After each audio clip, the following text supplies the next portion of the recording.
السلام عليكم ورحمة الله وبركاته. مع حضراتكم محمود صبري، وده الفيديو ال 35 من كورس How to be an audio developer بالعربي. الفيديو ده احنا أو في الفيديوهات اللي فاتت احنا اتعرفنا على الأكشن، وتعرفنا على الثلاث أنواع الأولانيين اللي هو الويندو والسيرفر والسكان. فرضا أو قلنا في آخر الفيديو اللي احنا عايزين نعمل اكسبلور كده، نقدر نشوف هل نقدر نعملهم من اليو اي ولا لا. طبعا ممكن يطلب منك ان انت تعملها من اليو اي كاي اكشن من الاكشن، بس طبعا مش افضل حل. كل ابجريد طبعا الحاجه اللي انت ضفتها دي هتطير، بس يعني لازم تكون عارفها من باب العلم يعني. وليكن مثلا احنا محتاجين نعمل ويندو اكشن لموديل جديد اللي هو البيرنت. احنا بدأنا نعمل موديل جديد اللي هو السكول بيرنت في فور فيلد. اول واحد اللي هو النيم والايميل والفون والستودنت اي دي، وربطنا الستودنت، يعني ربطنا الموديل بتاع البيرنت مع الستودنت بعلاقة 1 تو ماني، اللي هو كل بيرنت لازم يكون له ممكن يكون ليه أكتر من ستودنت، وكل ستودنت بيرتبط ببيرنت واحد. بدأنا نضيف الاكسس رايت بتاعنا عادي خالص، بس ما ضفناش لينا فيو. ما عملناش فيو للبيرنت، عايزين نعمله من خلال اليو اي. هنقدر نعمل حاجة زي كده ازاي؟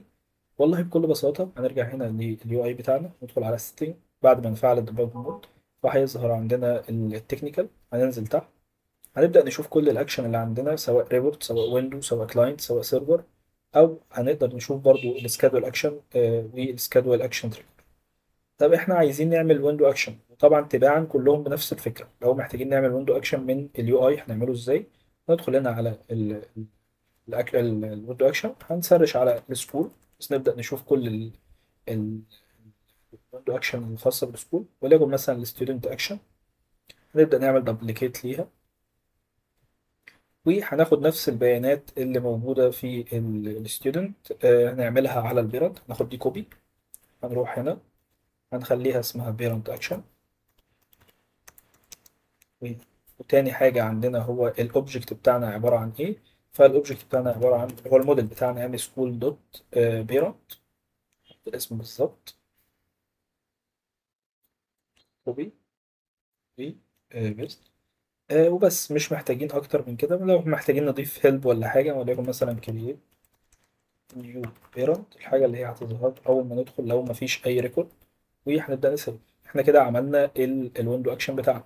بس الويندو اكشن هو بيشتغل مع ايه؟ هو بيشتغل مع منيو ايتم.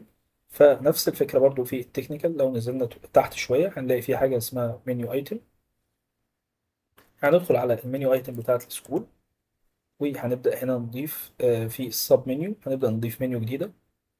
هنسميها وليكن مثلا هنسميها بيرنت. والاكشن بتاعنا هو المفروض اكت ويندو. طب ايه هو الاكشن اللي احنا عملناه اللي هو البيرنت؟ نسرش عليه في بيرنت اكشن عندنا. وطبعا لو محتاجين نضيف يو اي، طبعا ده لو كان روت منيو. وهنبدا نسيب وهنبدا نعمل كلوز. وهنبدا نرجع للمنيو بتاعتنا اللي هي السكول. هنلاقي ان البيرنت ظهر عندنا، نقدر نضيف من خلاله بيرنت جديد صبري، وده نفس الرقم. هنبدأ نربطه بأي ستودنت عندنا، الستودنت اللي موجود محمود صبري، وهنبدأ نسيب. ولو رجعنا طبعا للبيرنت، طبعا الفيو مش أفضل حاجة. ممكن ده نظبطه كودينج، أو ممكن نظبطه من اليو أي على حسب ما تحب، بس الأفضل كودينج. وبدأ يظهر لنا الستودنت اللي مربوط بيه. طبعا كل حاجة تباعا نقدر نعملها من خلال اليو اي.